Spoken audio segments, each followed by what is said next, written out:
বাংলাদেশের রপ্তানি খাতে আবারও ধীর গতির আভাস। জ্বালানি সংকট, বিদ্যুৎ বিভ্রাট আর বৈশ্বিক মন্দার চাপে কমছে উৎপাদন এবং রপ্তানি।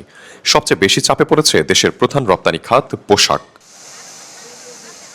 রানারগঞ্জের এই তৈরি পোশাক কারখানায় প্রায় ৩,০০০ শ্রমিক কাজ করেন, যাদের প্রতিদিন ৮ থেকে ১০ ঘন্টা কাজ করতে হয় বৈদ্যুতিক মেশিনে। প্রতিষ্ঠানটির কর্মকর্তা বলছেন, প্রতিদিন ৩ থেকে ৪ বার বিদ্যুৎ বিভ্রাটের কারণে মেশিন বন্ধ হয়ে যায়।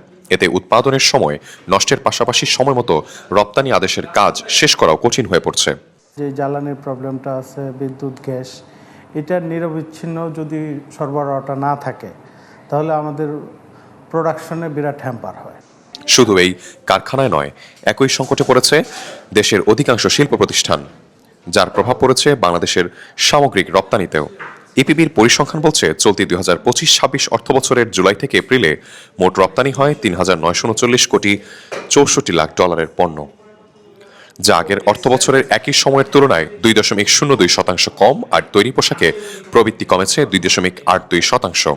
তবে এপ্রিল মাসে পোশাক রপ্তানিতে ৩১.২১% প্রবৃদ্ধি দেখা গেছে, যা মূলত মার্চ মাসে ঈদের দীর্ঘ ছুটির কারণে বিলম্বিত শিপমেন্টের প্রভাব বলে মনে করছেন খোদ সংশ্লিষ্টরা।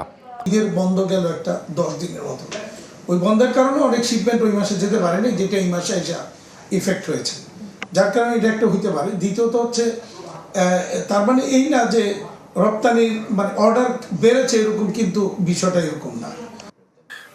বিশ্লেষকদের মতে, বৈশ্বিক যুদ্ধ পরিস্থিতিতে ইউরোপ ও উত্তর আমেরিকায় চাহিদা কমে যাওয়া সহ অভ্যন্তরীণ জ্বালানি সংকটে বাংলাদেশের রপ্তানি খাত বহুমাত্রিক চাপে রয়েছে। দুই দিক থেকে, একটা হলো বিশ্বে যে যুদ্ধের কারণে বাণিজ্যে বিভিন্ন সব ধরনের বাণিজ্যে একটা সমস্যা তৈরি হয়েছে, জিনিসপত্রের দাম বেড়েছে, পরিবহন করা কঠিন হয়ে গেছে। জ্বালানি পরিবহনে বিশ্বের গুরুত্বপূর্ণ রুটগুলোতে অস্থিরতা তৈরি হওয়ার সামনে আরও চ্যালেঞ্জের মুখে পড়তে হবে বাংলাদেশকে। জ্বালানি ও বিদ্যুৎ সংকটে গতি কমছে শিল্প খাতেও, কাঙ্ক্ষিত হারে বাড়ছে না উৎপাদন, স্থবির হয়েছে বিনিয়োগ। এমন বাস্তবতায় সংশ্লিষ্টরা বলছেন, দ্রুত সমাধান না এলে প্রভাব পড়বে সামষ্টিক অর্থনীতিতে। সাইফুল ইসলাম, ডেস্ক রিপোর্ট, দেশ বুলেটিন।